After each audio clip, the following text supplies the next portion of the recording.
WWE presents Sweet Saudi Money 5, Dead or Alive, this Thursday at noon Eastern on the WWE Network from Riyadh, Saudi Arabia.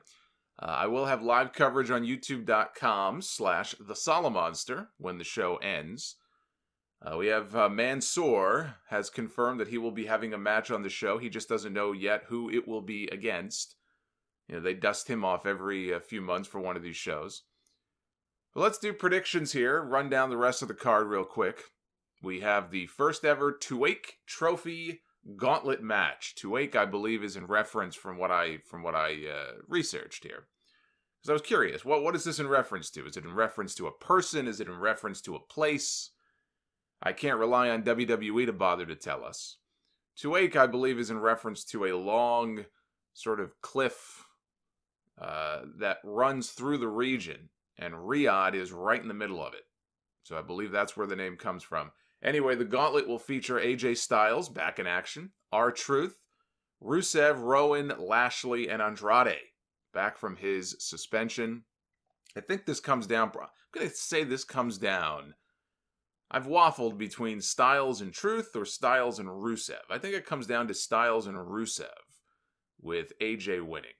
So AJ is my pick. We've got Murphy and the Monday Night Messiah working on a Thursday, defending their Raw Tag Team titles against the Street Profits. Murphy and the Messiah just won them, so they're not losing those titles so fast. It's my mission, by the way, to not say the person's actual name. Since this is what they want him to be referred to as, I will not say his name on this podcast anymore. I want to see how many weeks, how many months I can get through without saying this person's name. He is the Monday Night Messiah, after all. We have the New Day defending their Smackdown Tag Team titles against The Miz and John Morrison. I say there will be a title change here. Unlike the Raw Tag Team title match, I do think we get a title change here. Miz and Morrison come away with the belts, and then they'll probably just have a rematch next month at the Elimination Chamber. Bayley defends her SmackDown Women's Championship, being defended for the first time ever in Saudi Arabia against Naomi, who beat Carmella on Friday night for this opportunity. It's not time yet. I don't think you do the title change here. It's not time yet. You save it for WrestleMania. If Sasha Banks is not wrestling, and my expectation is that she's going to be back on TV and probably back in the ring very soon. If it were me, I'd do Sasha Bayley at WrestleMania. I prefer that over Bayley and Naomi.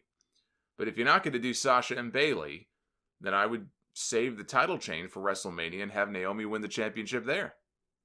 So here you could do a screwy finish or Bayley cheats to win and then save the rematch. So either way, I think Bayley is walking away with this. We've got Roman Reigns against King Corbin inside of a steel cage. Roman Reigns wins, although part of me hopes that the Crown Prince orders a top to be placed on the cage so that when it's over, you got the door padlock shut, they can't get out. And we never again have to sit through a Roman Reigns Baron Corbin match. Brock Lesnar defends the WWE Championship against Ricochet. Yes, this is going to be quite the exhibition here. You ever watch a cat play, I put play in quotes, play with a bird? Then the cat, it doesn't usually end well for the bird. Then the cat picks the dead bird up in its mouth and sort of carries it to its owner like a trophy.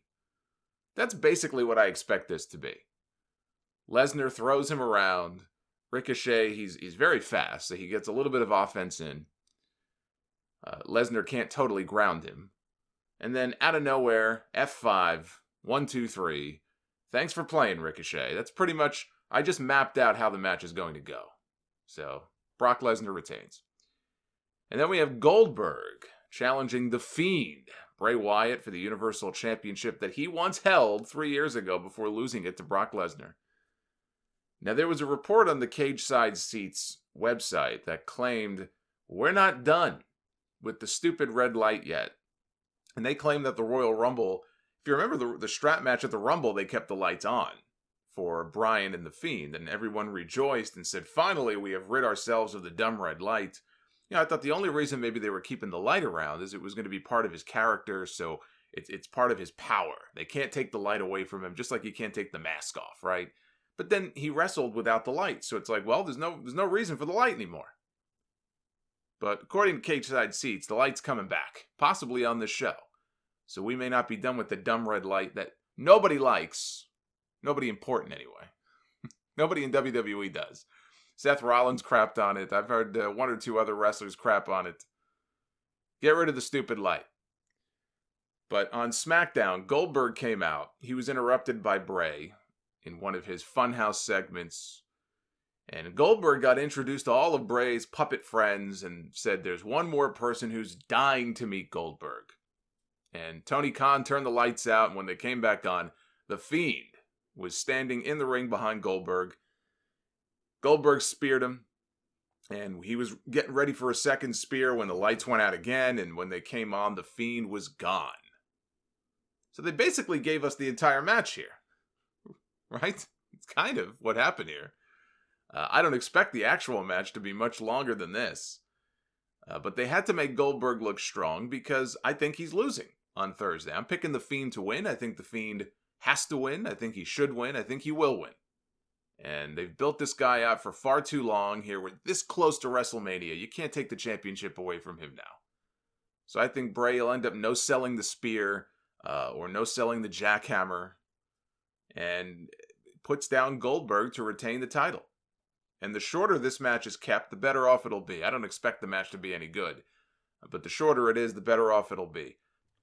But some late breaking news here. There have been changes, according to Meltzer over at The Observer, that have been made to the WrestleMania card on the Smackdown side. Just saw this before I started recording this morning. Apparently the Smackdown side of things is just an absolute dumpster fire. Creatively speaking, I mean, we're what are we, 5 weeks away from WrestleMania? Less than 6 weeks away from their biggest show of the year, and they're making changes this late in the game. Only to the SmackDown side. It sounds like it's pretty much exclusively to the SmackDown side. It is a fucking disaster, creatively right now. So it seems as though the Roman Reigns Fiend match that was rumored and the John Cena Elias match that was rumored may possibly be off the table now. Those matches may be completely changed among other SmackDown matches that they had planned for the pay-per-view as well. So for one example, I mentioned Bayley and Naomi a little bit before. They're going to have their championship match, and I personally would like to see Sasha be the one to get the match with Bayley at WrestleMania, but they could always do a screwy finish here and drag it out to Mania and maybe give Naomi a big win there. Well, that could be in jeopardy as well. Now, I hear changes to the SmackDown card, and apparently the match with Bayley and Naomi was originally earmarked for WrestleMania, and it got bumped up here to the Saudi show. So if the idea is we're going to blow this match off now, and Sasha's going to be coming back, and we're going to do something with her and Bayley, then I'm all in. I think that's the stronger championship match. I've been waiting for Bayley and Sasha to go one-on-one at a WrestleMania. So if we get that as the match, I'm cool with that.